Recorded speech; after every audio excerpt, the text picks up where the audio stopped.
হে আত্মীয়তার আইয়ুহাল কাতি, আত্মীয়তার সম্পর্ক ছিন্নকারী ব্যক্তি, আসো। এই জন্য ভাইয়ের সাথে যুদ্ধ করছো, বোনের সম্পদ নষ্ট করছো, চাচারে সম্পত্তি দাও নাই, এই জন্য, এই দুনিয়ার জন্য নাও, এখন না, এখন যা লাগে নাও। এইভাবে প্রত্যেক নাফরমান পাপীকে, হে হারামখোর সুদ করে দিগা, এখানে টাকা যা লাগে নে, বাটপার, এখান থেকে টাকা নে, কি পরিমাণ টাকা দরকার ছিল নে।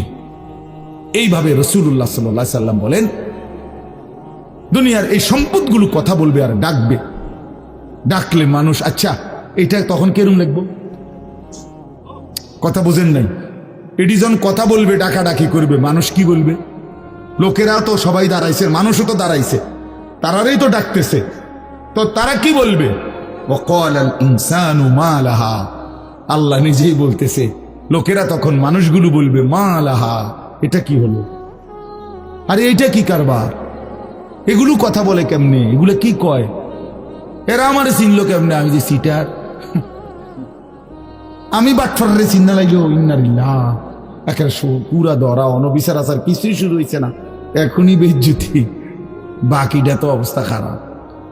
মানে অর্থাৎ মানুষগুলো অবাক হয়ে বলবে, মা লাহা, কি হলো জমিনে, কি হলো এগুলোর, এরা এমন করছে কেন, এরা কথা বলছে কেন?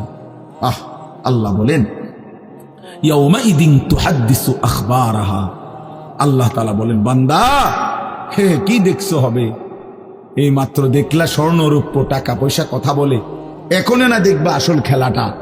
ইয়াউমাইদিন তুহাদ্দিসু আখবারাহা, আল্লাহ বলেন এখন দেখবা সরাসরি এই হাসরের মাঠে তোমার সামনে, তোমার পায়ের নিচের জমিন, তোমার পুরা জিন্দেগির কথা, তোমার যত তথ্য, ভালো কিংবা মন্দ, নেক কিংবা গুনাহ, তোমার সমস্ত কিছু, রাতের কিংবা দিনের, একাকী কিংবা প্রকাশ্যের, গোপন কিংবা আড়ালের, আল্লাহর কসম জমিন সবটা এখন তোমার সামনে বলে দিবে। ইয়াউমাইদিন তুহাদ্দিসু আখবারাহা, রব্বুল আলামিন বলেন, জমিন সবটা কথা বলে দিবে, ভালোটাও মন্দটাও, আলোটাও অন্ধকারটাও, একাকীও অন্ধকারেও, প্রকাশ্যেও, সবার মাঝেও, সব বলে দিবে। রাতের চুরি বলে দিবে, রাতের তাহাজ্জুদটাও বলে দিবে, মদের আড্ডার কথাও বলে দিবে, জুয়ার আড্ডার কথাও বলে দিবে। সারা রাত যুবক উলঙ্গ ছবি দেখেছ, আল্লাহর কসম সেটাও বলবে, যে যুবক মালিকের সেজদা দিয়েছে সেটাও বলবে, তাহাজ্জুদ শোনাবে, আবার সবার সাথে যে জামাতে নামাজ পড়েছে এটাও বলবে, সব কিছু বলে দিবে। আল্লাহ বলেন, যদি মানুষ ভাবতে চাও জমিন কিভাবে কথা বলে, স্বর্ণরৌপ্য কিভাবে কথা বলে, আল্লাহ বলেন, বিআন্না রাব্বাকা আওহা লাহা, আল্লাহ তাআলা আদেশ করেছেন বলেই কথা বলে। আল্লাহ বললে, হুকুম করিলে, আল্লাহর গোটা কায়নাত, গোটা সৃষ্টি জগৎটাই কথা বলে। ওয়াশাহিদা আলাইহিম সামউহুম ওয়া আবসারুহুম ওয়া জুলুদুহুম বিমা কানু ইয়ামালুন। আল্লাহ বলে, হাসরের ময়দানে বান্দা, তোমার কান, তোমার চোখ, তোমার সারা দেহের চামড়া, জুলুদুহুম, তোমার সারা দেহের চামড়া, হাসরের ময়দানে তোমার পুরা জিন্দেগির কর্মকাণ্ড বলে দিবে। চামড়াগুলো বলবে, চামড়া, মানুষের শাহওয়াত চামড়াতে। এই জন্য সমস্ত যৌনতার ঘটনা, অসভ্যতার ঘটনা শরীরের চামড়া বলে দিবে। মানুষের শাহওয়াত চামড়া, কথা বুঝছেন কি? হ্যাঁ, চর্মে, চামড়ার মধ্যে শাহওয়াত, কামনা, বাসনা, যৌন চাহিদা। এই জন্য যত লোক দেখবেন বিভিন্ন হসপিটালে, যত ডাক্তার চর্মরোগের ডাক্তার, তত লোক যৌন রোগেরও ডাক্তার। হ্যাঁ, চর্ম ও যৌন রোগ বিশেষজ্ঞ, এটা একই বিষয়, একই চ্যাপ্টার। চামড়া মানে আল্লাহ তাআলা বলেন, তোমার চামড়া বলে দিবে কত রাত, কত দিন নারীর প্রতি অবৈধ আগ্রহ, অস্থিরতার, বেহায়াপনার, অসভ্যতা করেছিলে।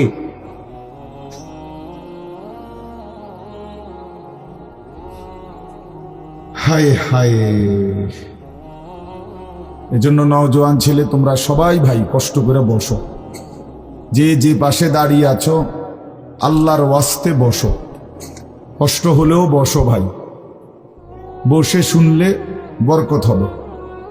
মোবাইলটা হাতের যাদের এটা বন্ধ করে দাও, হাতে ধরা যেই মোবাইলগুলো এগুলো বন্ধ করে দাও ভাই, এগুলো নামায়ে ফেলো। আমাদের চেহারার দিকে তাকাইয়া আল্লাহর কথা মনোযোগ দিয়ে শুনলে লাভ হবে। আসলে বাস্তবতা হলো প্রতিটা আয়োজন কষ্টের আয়োজন। এক একটা মাহফিলের মধ্যে অনেক মেহনত করতে হয়। 2 টাকা 10 টাকা 20 টাকা 50 টাকা একত্র করেই এরপর একটা মাহফিল। এক মুঠে কেউ টাকা দেয় না, অনেক জনের কাছ থেকে বারবার গিয়ে কষ্ট করে নিয়ে সবাই মিলে মিশে একটা মাহফিল, প্যান্ডেল, মাইক, পোস্টার, হ্যান্ডবিল, বক্তা, দাওয়াত দেওয়া, ঠিকমতো আসা, মেহমানদারি, আপ্যায়ন, সব মিলাইয়া অনেক কিছু, অনেক কাজ থাকে, অনেক পেরেশান। আমার মাদ্রাসায় আগামী 14ই ডিসেম্বর মাহফিল। তো গত 1 মাস থেকেই এই পরিকল্পনায়, এটা হবে কোথায়, ওইটা হবে কোথায়, বক্তা বসবে কোথায়, শ্রোতা বসবে কোথায়, প্যান্ডেল হইলে কোন দিক দিয়া, এই কত কিছু যে লিখছি আমরা, তো এতে বোঝা যায় যে অনেক কিছু। এই সবটুকু কষ্ট করে যদি শুধু কেবল আসলাম আর গেলাম, কিছুই শুনলাম না, বুঝলাম না, কিছু গ্রহণ করলাম না, তো কি লাভ হলো ভাই? এই কষ্টের এই ইন্তেজামের মধ্যে ফায়দা কি?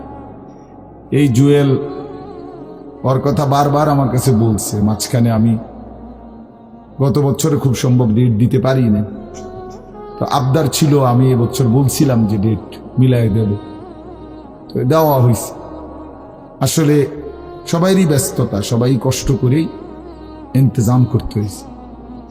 এই জন্য আমি অনুরোধ করি সবাই, আমরা ছেলেরা তোমরাও ভাই বসো, ভাই ওই ছেলে বসো না বাবা, এনে বসো, বসো, এই ছেলেরা তোমরাও বসো ভাই, যে কদ্দুরে শুনো, অসুবিধা নাই, যতক্ষণই শুনো। ফ্যান যদি বেশি সিফা হয় তো সোজাই আসো, বসো না, অনেকের ফ্যান্টে সমস্যা, এটা এত সিফা যে গোলামের প্যান্ট ফিন্দাই দিছে, এই জন্য এটা দিয়ে বসতে পারে। এটা জানুন না? না, এটা ঐতিহাসিক তথ্য, মানে দুষ্টামি না। যাদের প্যান্ট সিফা, এটা হলো গোলামের পোশাক, মানে কৃতদাসের পোশাক। হ্যাঁ, এটা হলো আফ্রিকান, যাদেরকে দিয়ে পৃথিবীতে কৃতদাসের কাজ করাইতো, অর্থাৎ এই ভেড়া, বকরি, উট, দুম্বা, এগুলো লালন পালনের কাজ করাইতো, তো তাদেরকে এরকম সিফা প্যান্ট ফিল, মানে টাইট। কেন? যাতে বসতে না পারে। হ্যাঁ সত্যি, এটা ঐতিহাসিক কথা, যাতে বসতে না পারে, কাজে যাতে ফাঁকি দিতে না পারে, এই জন্য এদেরকে এই চিপা প্যান্ট এটা পরায় দিচ্ছে। নাহলে এটা কোনোভাবেই সুস্থ স্বাভাবিক কোনো মানুষের পোশাক না। সামান্যতম সুস্থতা আছে তার ভিতরে, সে এত টাইট এটা পরে কিভাবে? তারা হাঁটে কেমনে, বসে কেমনে, পেশাব পায়খানার জরুরত আছে মানুষের, তাইলে এটা পড়া মানে দাঁড়াইয়া প্রস্রাব করা ছাড়া তো অন্য কোনো সিস্টেম না, নাহলে এটা সে কিভাবে বুঝবে? তাইলে এত কষ্ট করে মানুষের পোশাক আল্লাহ তাআলা নাজিল করেছেন। ইয়া বনি আদমা কদ আনজালনা আলাইকুম লিবাসান, কোরআন শরীফে আছে। আল্লাহ বলেন, হে বনি আদম, আমি আল্লাহই তোমাদের উপরে পোশাক নাজিল করেছি। পোশাক আল্লাহর দেওয়া। এই যে মানুষ পোশাক পরার এই অনুভূতি, এটা আল্লাহর দেওয়া। আদম আলাইহিস সালামকে আল্লাহ তাআলা সৃষ্টি করে পোশাক ছাড়া পেশ করে নাই ফেরেশতাদের সামনে। কি মনে হয় আপনার? খোলামেলা, বুঝছেন না কথাটা? তো ওনার গায়ে কি ছিল? পোশাক ছিল। তো আল্লাহ তাআলা যখন থেকে আদমকে সৃষ্টি করলেন, তখন থেকে আদমের গায়ে পোশাকও দিল। সেই থেকেই পোশাক, ইউয়ারি সাওআতিকুম ওয়ারিশা, এটা স্পষ্ট। আল্লাহ বলছে 2টা উদ্দেশ্যে পোশাক দিলাম। এক, এটা তোমাদের লজ্জা ঢেকে দিবে, আর ওয়ারিশা, এটা তোমাদের সৌন্দর্যের উপকরণ হবে। তাহলে এটার মধ্যে একটা আর্ট আছে, সৌন্দর্য আছে, এটা লজ্জা ঢাকবে। এখন যদি লজ্জাই না ঢাকে, এটা যদি সতরই না ঢাকে, তো এটা হলো কি?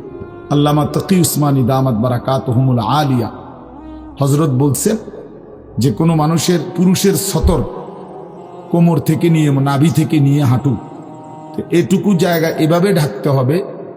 একে তো মোটা হইতে হবে কাপড়, যাতে করে পাতলার কারণে চামড়া দেখা না যায়।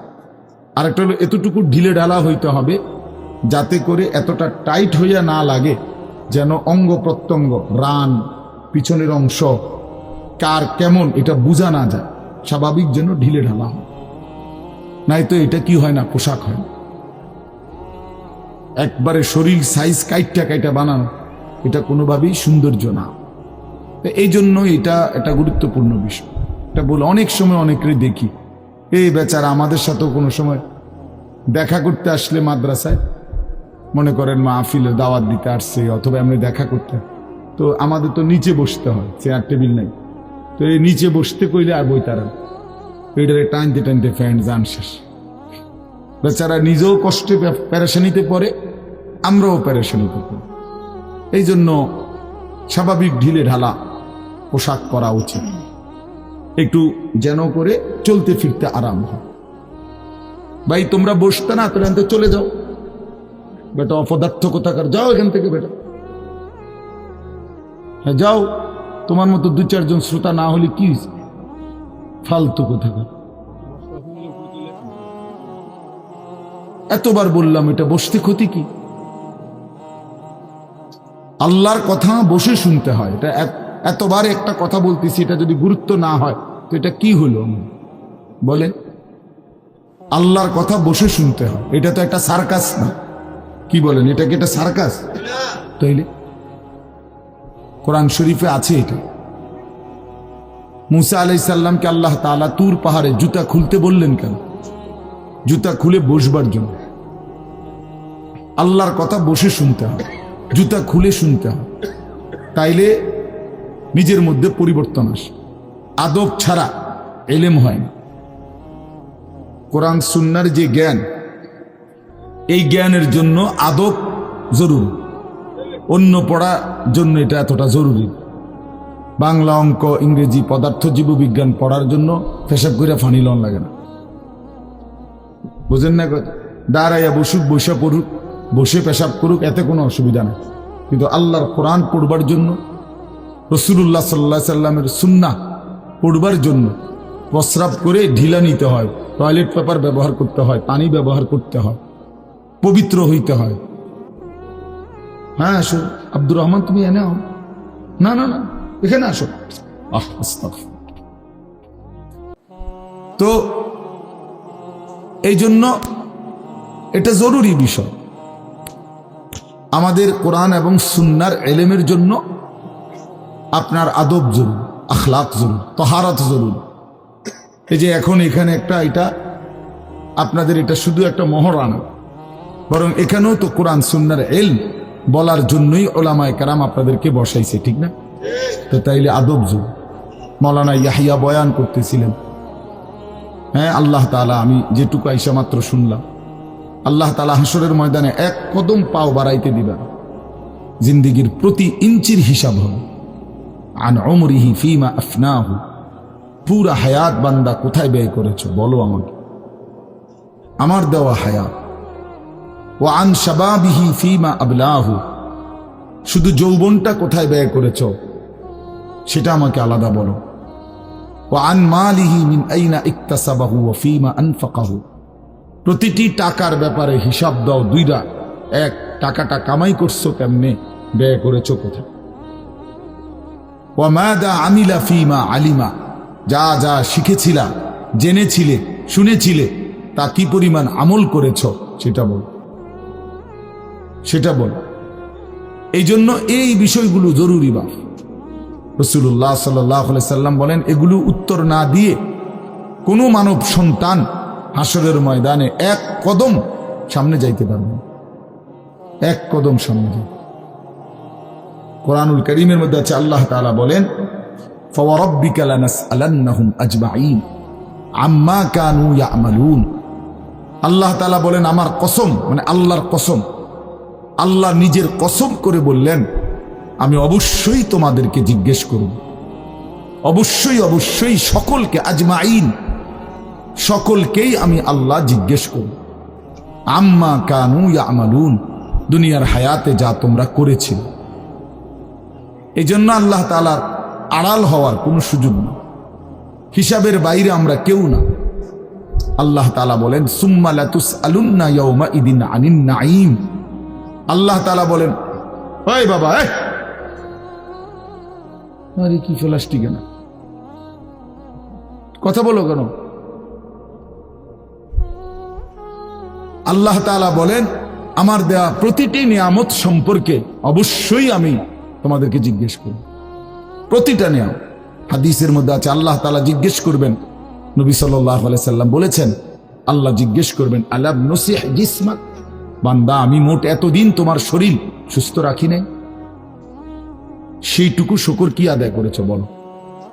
অনুরভিকা মিনাল মা, আমি কি তোমাকে প্রতিবার তৃষ্ণার্ত অবস্থায় পানি পান করিয়ে তোমার তৃষ্ণা নিবারণ করি নাই? যতবার পানি পান করছো তো এরপরে আমার কি শুকর আদায় করছো বলো বাংলা?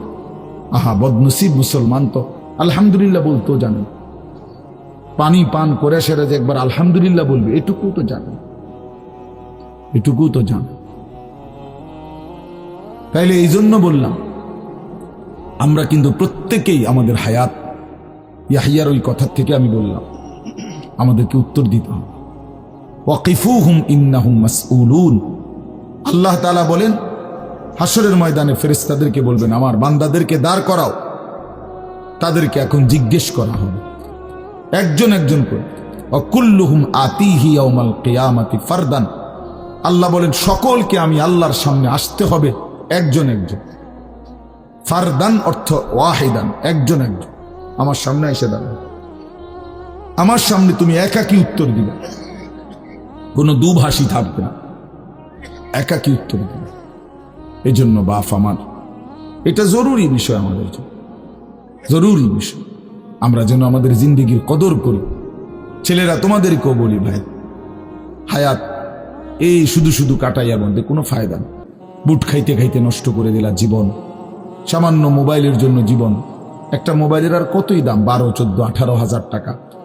তো এই সামান্য টাকার একটা মোবাইল, এর জন্য এত সুন্দর হায়াত শেষ করে দাও, এটা ঠিক না। বন্ধুদের আড্ডায় 5 ঘন্টা 6 ঘন্টা জীবন শেষ করে দিলেন। আল্লাহ আমাদেরকে বুঝ দান করেন। এজন্য চলেন প্রতিটা মাহফিলের বয়ান মনোযোগ দিয়ে শুনবেন, জুমার নামাজের বয়ান মনোযোগ দিয়ে শুনবেন। যখনই ওলামায়ে কেরাম কথা বলে মনোযোগ দিয়ে শুনলে ধীরে ধীরে পরিবর্তন হয়। মানুষ একদিনে বদলায় না, এটা আমরাও জানি। একদিনে কোনো জুনায়েদ বাগদাদি হয়ে যাবেন, একদিনে কোনো আব্দুল কাদের জিলানী হয়ে যাবেন। ওনারা নিজেরাও একদিনে হয় নাই, আপনি হইবেন কেন? বুঝেন নাই? জুনায়েদ বাগদাদি এত বড় আল্লাহর ওলি হয়েছে একদিনে, তো বাইজিদ বুস্তামি এত বড় আল্লাহর ওলি হয়েছে একদিনে, তো আপনি হবেন কেন? কাজে এইটা কোনো কথা না। কিন্তু শুনতে থাকলে, গুরুত্ব দিলে, আন্তরিকতা দিয়ে শুনলে একদিন আল্লাহ তাআলা বদলে পরিবর্তন নসিব হয়। এই পৃথিবীতে অগণিত মানুষ যারা জালেম ছিল, নাফরমান ছিল, পাপী ছিল, হাজারো অন্যায়ের মধ্যে ডুবা ছিল, এমন মানুষও আল্লাহর দয়ায় কোনো একদিন রাত গভীরে, কোনো একদিন দিনের আলোতে, কোনো সামান্য কথায়, কোনো সামান্য ঘটনায় জিন্দেগি বদলায় ফেলছে। পিছনের জীবন থেকে তওবা করে নতুন জীবন গ্রহণ করছে। আল্লাহ পাককে রাজি খুশি করে জামানার আউলিয়া হয়ে গেছে। এরকম বহু ঘটনা আছে, বহু ঘটনা, বহু ঘটনা। এই জন্য আমরা ইনশাআল্লাহ মনোযোগ দিয়ে আল্লাহর কথা, আমার বয়ান না শুধু সমস্ত আলেমদের বয়ান মনোযোগ দিয়ে শুনবেন। বলেন ইনশাআল্লাহ।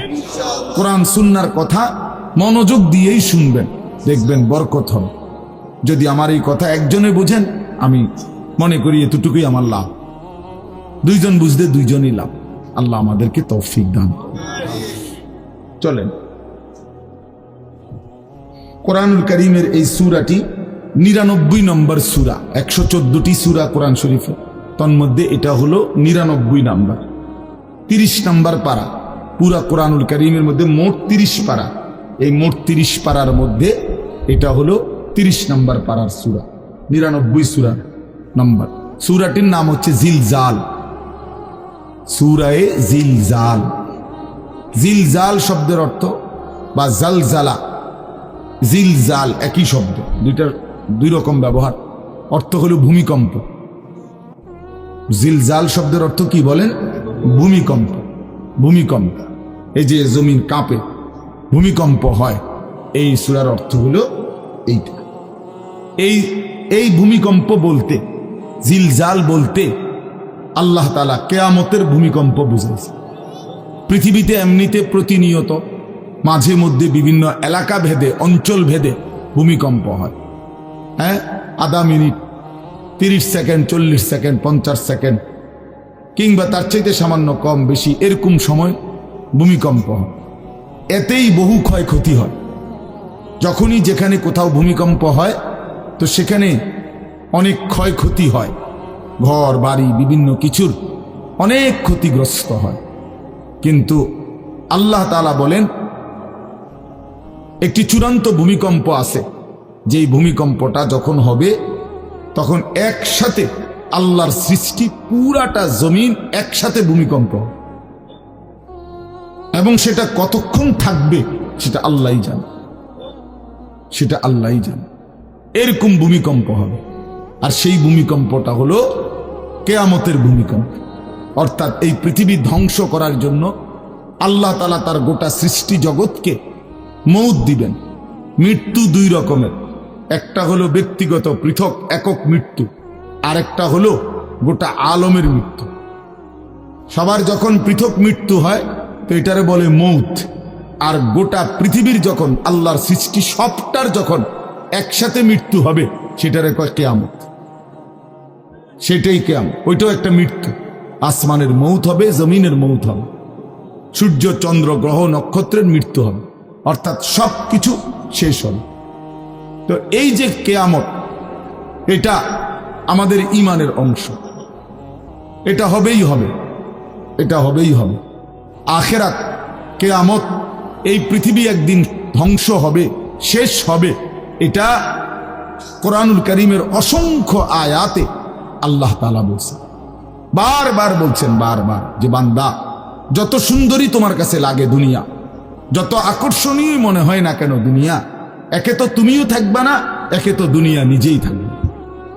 দুটোটা মনে রাখবে, না তুমি থাকবে স্থায়ী, না দুনিয়া থাকবে স্থায়ী, কোনোটাই না।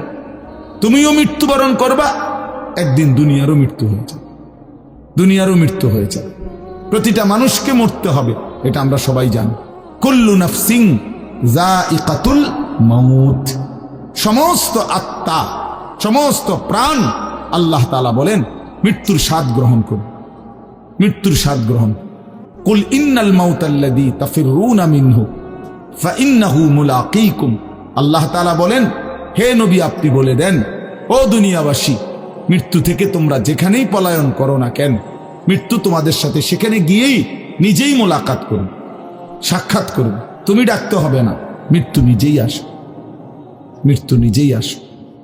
আইনামা তাকুনু ইউদরিকুমুল মাউতু ওয়ালাউ কুনতুম ফি বুরুজিন মুশাইয়াদা, আল্লাহ বলে তুমি যদি এমন একটা বিল্ডিং বানাও, ঘর বানাও, যে ঘরটা অনেক উঁচা, যে ঘরটার উপর দিয়া কেউ ভিতরে ঢুকতে পারবে না, যে ঘরটার মধ্যে একটা ছিদ্র নাই, একদম আটকানো, তো এরকম একটা ছিদ্রবিহীন সুউচ্চ ঘরও যদি তুমি বানিয়ে তার ভেতরেও তুমি আশ্রয় নাও, তো ইউদরিকুমুল মাউতু, মৃত্যু তোমার সেখানেই পৌঁছবে, তোমার সেখানেই পৌঁছবে। প্রিয় ভাই আমার, বন্ধু আমার, নওজোয়ান সাথীরা আমার, মৃত্যু এক অনিবার্য বাস্তবতা, চিরন্তন বাস্তবতা, এটা গ্রহণ করতেই হবে। হাসলেও মরতে হবে, কাঁদলেও মরতে হবে, সুখেও মরতে হবে, দুঃখেও মরতে হবে। রাজপ্রাসাদ আর অট্টালিকার মানুষটাও মরে যাবে, জীর্ণ কুটিরে যে লোক থাকে, হ্যাঁ, সেই লোকটাকেও মরতে হবে। জীবনে কোনোদিন দুঃখ দেখে নাই যে সেও মরে যাবে, জীবনে কোনোদিন সুখ দেখে নাই যে সেও মরে যাবে, সব মরে যাবে। এটাই সত্য, এটাই বাস্তবতা। অতএব মৃত্যু এক অনিবার্য বাস্তবতা, এটা গ্রহণ করতেই হবে। এটা যদি আমরা মনে রাখি তো আমাদের জীবন অনেক সুন্দর হইত, অনেক সুন্দর হইত। রাসূলুল্লাহ সাল্লাল্লাহু আলাইহি ওয়াসাল্লাম বলছেন, আকসিরু যিকরা হাদিমিল লাযযাত ইয়ানি আল মাউত। আল্লাহর নবী বলেন, আমার উম্মত তোমরা বেশি বেশি ওই জিনিসটা স্মরণ করো যে জিনিস তোমাদের সমস্ত স্বাদ, আনন্দ, আহ্লাদ চিরতরে মিটাই দেবে, তোমারে চিরস্তব্ধ করে দেবে। জলজ্জান্ত মানুষটা আমাদের সামনে হাঁটতো, চলতো, উঠতো, বসতো, ঘুরতো, ফিরতো, হ্যাঁ, সেই মানুষটা মনে করেন আমার চোখের সামনে নাই, তার লাশ আমার সামনে। আহা, সেই লোকটা স্তব্ধ। পৃথিবীর কত মানুষ কত আওয়াজ করতেছে, কত শোরগোল করতেছে, কিন্তু এই লোকটা হাতও নাড়ে না, পাও নাড়ে না, চোখও মেলে না, আর কিছুই করে না। এ কি আশ্চর্য বিষয়! চোখের সামনের এই মানুষটা নাই, কি হলো তার? কে তারে থামায় দিল? কে তারে স্তব্ধ করে দিল? এ তো আমার মতো ঘুরতো, ফিরতো, হাঁটতো। আহ, আমার আব্বারে আমি কত দেখছি, একদিন আমার আব্বা চলে গেল। আমার দাদারে আমি কত দেখছি, আমার দাদা একদিন চলে গেল। আমার জ্যাঠারে আমি দেখে আসছি, দোয়া করে আসছি, ফু দিয়ে আসছি। এক সপ্তাহ পরে জ্যাঠা ইন্তেকাল করলেন। আবার এক সপ্তাহ পরে আমি গিয়া জ্যাঠার জানাজা পড়াইছি। এই তো বাস্তবতা। যুবক ভাই, তুমিও মনে রাখো, বয়স্ক বাবা আপনিও মনে রাখেন। হাসান বসরি রহমতুল্লাহ আলাইহি একজন বড় বুজুর্গ ছিলেন। উনি বলতেন, তিনি যখন কোনো যুবককে দেখতেন আর বয়স্ক দেখতেন, তো তিনি যুবকদেরকে বলতেন, ইয়া মা'শারাশ শাবাব ইন্না যারআ কাদ তুদরিকুহুল আহাতু ক্বাবলা আন ইয়াবলুগা। তিনি উপদেশ দিতেন, হে যুবকগণ শোনো, সব ফুল, সব ফল, সব গাছ চারা পরিপক্ক পাকা পর্যন্ত পৌঁছায় না, তার আগেই অগণিত ফুল, অগণিত ফল, অগণিত চারা গাছ ঝরে ঝরে। এটা উনি মনে করাইতেন মৃত্যুর কথা। উনি এটা বুঝাইতেন, যুবক তুমি দেখো, একটা আম গাছের মধ্যে যতগুলো মুকুল ধরছে ফুল, সবগুলো আম হয় না। যতগুলো আম ধরছিল ছোট ছোট, সবগুলো বড় পাকা পর্যন্ত যায় না, তার আগেই ঝরে যায়। ঝরেই যায় বেশি, থাইকা যায় অল্প। তার মানে যুবক, কিশোর, তরুণ এই বয়সেই মৃত্যু হয় বেশি, বৃদ্ধ পর্যন্ত পৌঁছে কম। পুরা বাড়িতে অনেক সময় এমন হয় একজনও বয়স্ক লোক নাই, একজনও নাই।